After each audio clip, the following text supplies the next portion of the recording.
são o que hoje nos acorda, mas realmente nos despertam para a realidade ao redor? Substituem relógios, agendas, câmeras fotográficas, nossos livros? Não estão também substituindo nosso comportamento social? Pensamos estar ligados o tempo todo. Ligados a quê? A qual realidade estamos realmente conectados? E a que custo? Estamos estabelecendo mais conexões tecnológicas e menos conexões cerebrais? Menos conexões emocionais, afetivas? Quantas vezes você tem digitado abraços ao invés de abraçar?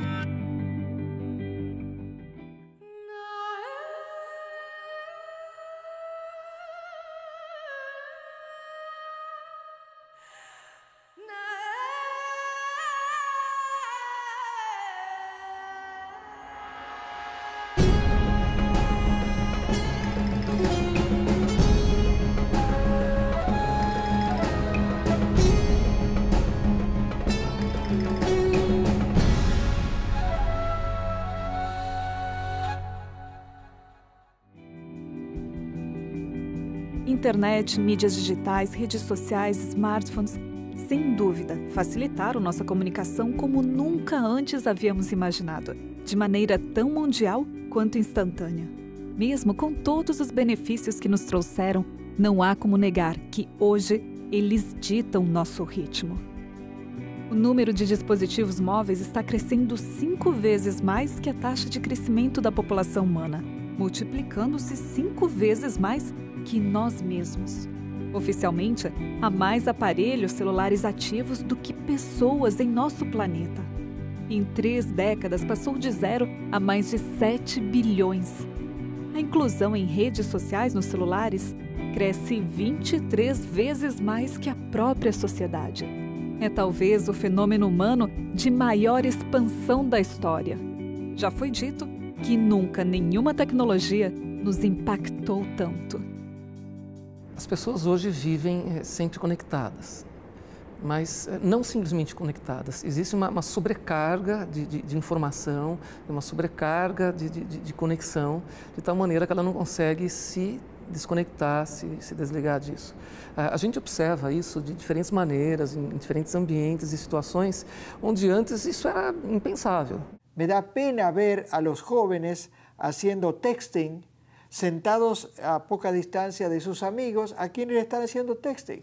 En lugar de levantarse y decir, oye, ven, vamos a conversar, ¿qué es de tu vida? ¿Qué te ha pasado? ¿Qué deporte juegas? ¿Qué lees? ¿Qué es de la vida? ¿Qué piensas ser? Todo eso nos va alejando de la realidad. Como médico, eu vejo coisas assim na sala de espera, por exemplo, quando eu vou chamar um paciente, tem lá uma família de 4 membros, pai, mãe, filho e filha, e quando eu vou chamá-los, está cada um em um canto, cada um com o seu smartphone na mão. E as pessoas fazem isso em restaurantes, no almoço, no jantar, no dia a dia em casa, de tal maneira que elas estão nunca conectadas com o outro que está na frente delas, elas estão nunca presentes naquele contexto, naquela situação, mas sempre conectadas a uma outra realidade, a um mundo virtual, muitas vezes a pessoas que elas nem conhecem e que elas acreditam que estão estabelecendo relações de amizade. I'll often go out with my family to a restaurant and I look around at all the tables and everyone has their smartphone, right? They're not talking to the person right next to them. They're busy checking their email, their Facebook, whatever. That wasn't the case 100 years ago or 200 years ago. Or that wasn't the case when modern science itself was born. Today we live in a very artificial, man-made environment. We have all kinds of things that entertain us, movies, video games, all kinds of things, and we live in a man-made world of buildings and cars and all of these things. Os avanços da tecnologia realmente foram úteis no campo da medicina, da comunicação. Nós vemos os benefícios realmente que a tecnologia, a ciência tem trazido para a humanidade. Mas ao mesmo tempo a vida se tornou muito artificial. Essa vida artificial que nós levamos hoje atrapalha muito, né? Dificulta muito a nossa percepção não só da nossa vida, como do contexto geral que nós vivemos. E eu percebo isso nos alunos, que hoje eles têm muito menos capacidade de entender as questões, né? Por exemplo, numa prova, tem muito para que depois possam refletir sobre aquilo, porque geralmente as questões são de raciocínio, e eles têm dificuldade de entender as questões e depois de se expressar, dizendo o que é que eles pensam. Se as pessoas vivem sempre sob forte estímulo, elas vão adquirir uma grande dificuldade na introspecção, na elaboração de ideias, de pensamentos, na reflexão. Elas vão adquirir grande dificuldade em abrir um livro, sentar, ler e refletir sobre o que estão lendo. E isso acontece por quê? Porque tudo é informação muito rápida e eles não têm mais paciência para escrever, para ler e raciocinar em cima daquilo que estão escrevendo. A quantidade de informações que nós recebemos, às quais nós estamos expostos, fazem com que nós não tenhamos mais tempo de digerir essas informações. 8 anos atrás, tudo que era transmitido por tecnologias como TV e rádio já equivalia diariamente a 174 jornais por pessoa no mundo.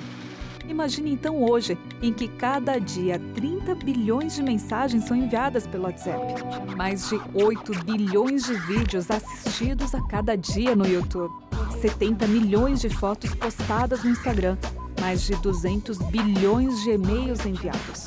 O que tudo isto está fazendo conosco?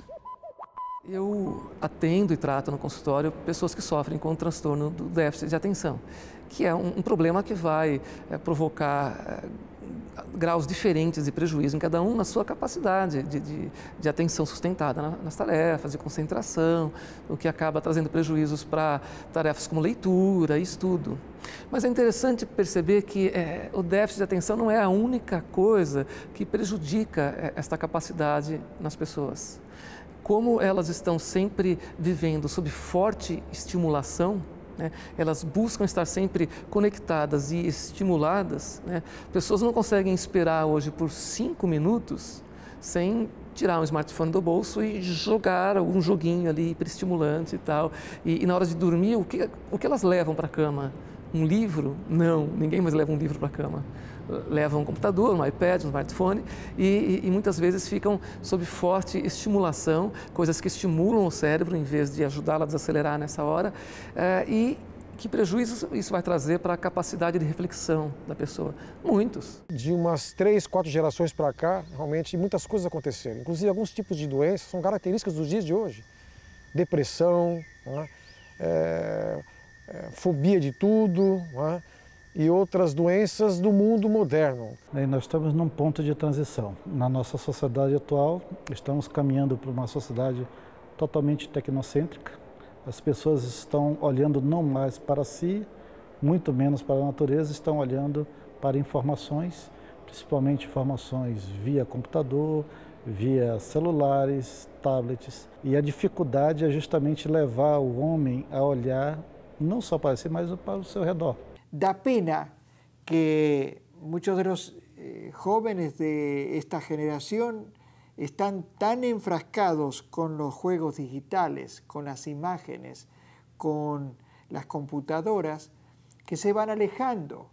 Para poner un poquito de humor, la idea de que la leche viene de la vaca y no del supermercado es una sorpresa para muchos chicos.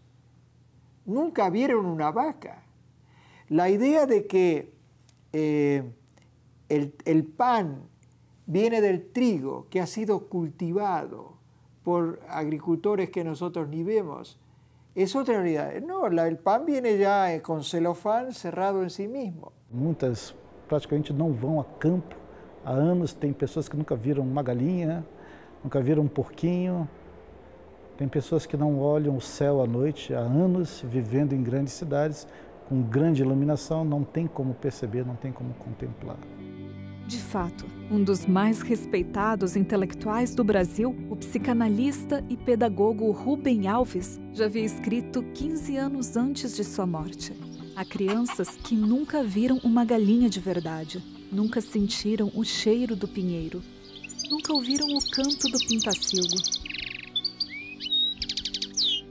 E não têm prazer em brincar com a terra. Pensam que terra é sujeira. Não sabem que terra é vida. Para a surpresa de muitos pais, terra contém vida, vida microscópica que pode ajudar na saúde e bem-estar de seus filhos. Pesquisadores na Inglaterra e Estados Unidos estudaram uma bactéria comum que vive no solo. Os testes em laboratório apontaram que este contato melhora a comunicação entre os neurônios e também promove mais bom humor. Caminhar descalço na grama tem o mesmo efeito. Alguns livros de tradição religiosa antigos, eles trazem a afirmação de que o ser humano foi feito dos mesmos materiais, mesmas substâncias químicas contidas no solo, não é? Você tem em você carbono, hidrogênio, oxigênio, enxofre, e esses minerais e substâncias estão também contidas no solo, na terra em si, né? Isso denota de alguma forma que o ser humano e a terra têm uma interação bem interessante aí. E várias pesquisas têm confirmado realmente que essa vida moderna de confinamento, né, de isolamento da natureza, tem trazido malefícios assim terríveis, né? A saúde tem se degenerado por conta disso. E a volta do contato com a natureza, essa beleza que nos rodeia, né, ela realmente traz saúde, traz restauração. E eu creio que isso não é por acaso. Quando a gente tem um contato direto com a própria terra, com o próprio solo, existe uma interação ali dos micro-organismos que vivem ali no solo, algumas bactérias importantes ali, e essa interação, ela traz então de novo esse bem-estar. Essa relação do bem-estar é a liberação de uma série de substâncias, de neurohormônios que atuam diretamente nas atividades naturais do nosso corpo. Dentre essas atividades, a gente tem o sistema imunológico, por exemplo, que é bastante beneficiado quando a gente tem liberação de serotonina, por exemplo, que é um desses neurohormônios que são liberados nesse momento que a gente tem, então, esse contato direto com a terra. Então, é muito importante para crianças, né? Esse contato também ele desenvolve um pouco mais de interação entre os próprios seres humanos, então sentimentos de empatia, por exemplo, eu saber me colocar no lugar dos outros, de simpatia, entender um pouco mais as necessidades das pessoas. Então até essas relações têm uma conexão melhor quando a gente tem essa interação direta assim, com o próprio ambiente natural. Tem trabalhos mostrando que pessoas que não têm conexão com o ambiente natural, com essa verde, com o azul, elas perdem o altruísmo, perdem a empatia, perdem a relação de entender a necessidade humana. Isso é uma outra questão que a gente tem visto hoje, né? A gente tem uma importante parte do cérebro, por exemplo, o lobo frontal, que é uma região que faz essas conexões mais de perto. E a gente tem visto que há um prejuízo na funcionalidade dessa importante região do cérebro quando a gente perde também esse contato com o ambiente natural. Scientists have studied people's frame of mind, their thinking in different environments, and just taking a walk out in the forest actually changes the way they're thinking, it changes their attitudes, it calms them, and they're healthier. We are healthier if we spend time out in nature. Nós, de fato, somos muito mais relacionados com o verde do que a gente pensa. Ao invés do contato com a terra e relva, os pés de muitas crianças têm tocado apenas o piso frio. Jogar bola entre amigos ao ar livre tem sido substituído pelo entretenimento passivo diante da televisão, entre paredes de um cômodo fechado. Adultos, nos momentos de lazer com a família, têm preferido passar o fim de semana em consumo nos shoppings, ao invés de trazer os filhos para desfrutar das áreas verdes. O prejuízo desta troca gradual já tem se manifestado na saúde física e cognitiva de diferentes gerações. Como ter tempo de parar, refletir, sentir, se estamos sempre ocupados ou bombardeados de informações tão superficiais? Nossa conexão com dispositivos eletrônicos não substitui a conexão com nós mesmos e com o nosso planeta. Ao nos relacionarmos uns com os outros, com a natureza e com o que há acima de nós, é que realmente e cada vez mais nos sentimos vivos. Onde de fato está a felicidade? No virtual ou no real? A vida se tornou muito mais complexa do que era antes e com muito mais oportunidades. E essa complexidade e esse excesso de oportunidades também sobrecarregam as pessoas hoje, fazendo elas se sentirem com uma pressão interna, um senso de estarem sempre ocupadas fazendo alguma coisa, que ao mesmo tempo que elas estão mais conectadas do que nunca, fazendo mais coisas ao mesmo tempo do que antes faziam, elas não estão mais felizes, elas estão mais infelizes. La ciencia y la tecnología nos ha dado avances maravillosos, pero a la vez nos ha ido alejando, especialmente la tecnología, de la realidad del mundo natural. De modo que como seres humanos, especialmente como padres de hijos pequeños, tenemos que hacer un esfuerzo para reconectarlos con la realidad de este mundo, que es un mundo bello, es un mundo intrigante.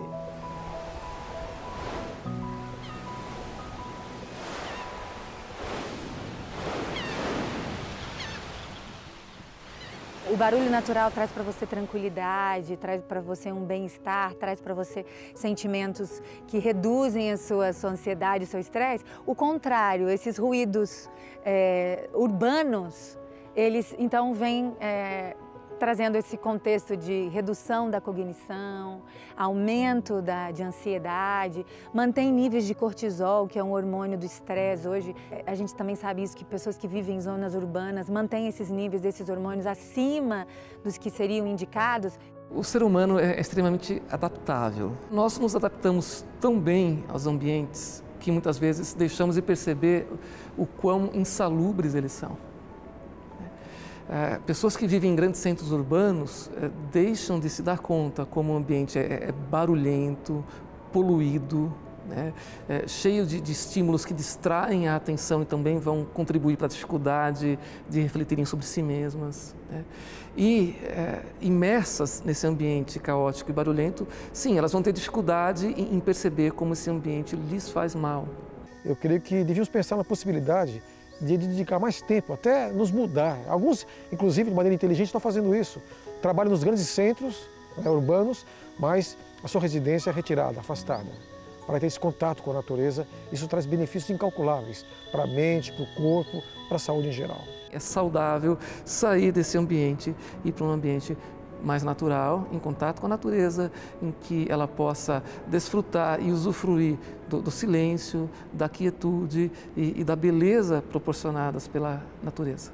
I grew up in a city right in the middle of Los Angeles with everywhere tract homes and no places in nature. But as I got to high school, my high school teacher organized a hiking club, a backpacking club. And so every chance we got, every few months we would go for a weekend up into the mountains, we would camp, backpack into lakes and the out of doors, and I got hooked on nature. And it changed my life. So for the next rest of my life, I have been, every chance I can get, going out into nature. Now I refuse to even live in a city, and so I tried very hard where I found a house that has woods behind my house and a river behind that, and so I can go out and have my meditation and I can experience the awesomeness of just being alone with my thoughts and with the great universe, and it's made all the difference to me. So I really recommend seeking a back to nature experience. It's changed my life.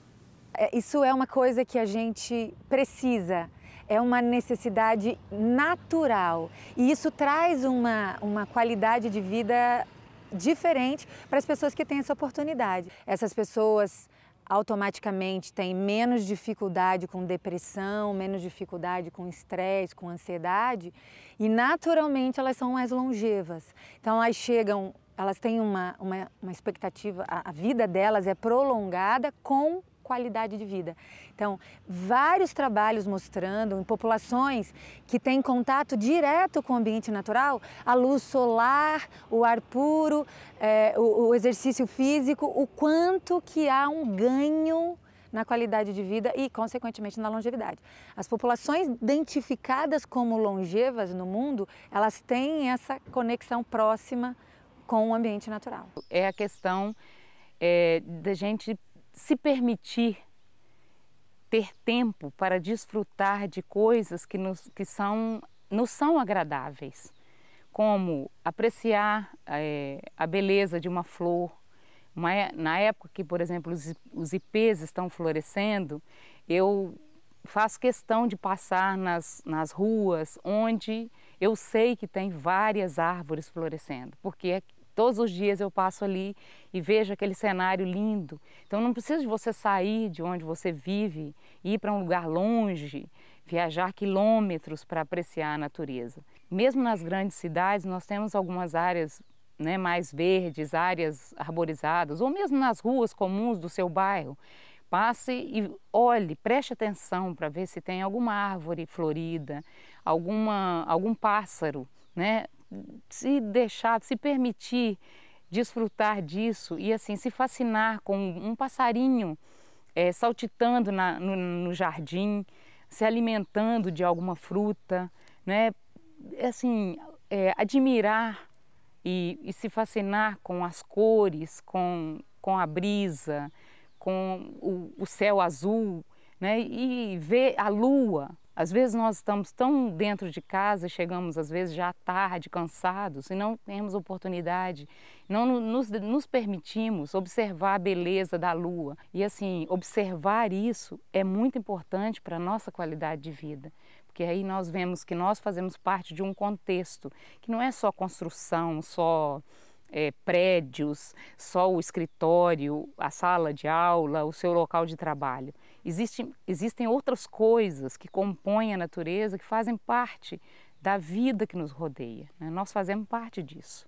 Pesquisas têm mostrado que mesmo uma pessoa dentro de um ambiente de trabalho, se ela tem a oportunidade de ter uma visão do lado de fora natural, com um ambiente natural, isso já faz diferença para ela na maneira como ela trabalha, na redução da ansiedade, na diminuição dos níveis de estresse, né? Então traz para ela já um diferencial só pelo fato dela estar tendo a oportunidade de ter esse contato visual com o ambiente natural. And so anytime that we can just simply stop, even if we are in an urban environment, there's still always something. Maybe it's just watching birds flying around in a big city. Maybe it's stopping to look at flowers that are growing. It turns out that almost everything in nature is beautiful and fascinating and suggests something about where it came from.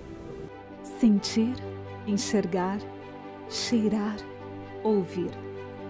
Perceber, redescobrir o aroma, a cor, o sabor, a forma, o toque, a textura. Agora é o seu momento de experimentar por si mesmo as sensações do ambiente ao seu redor e o que a natureza proporciona de melhor.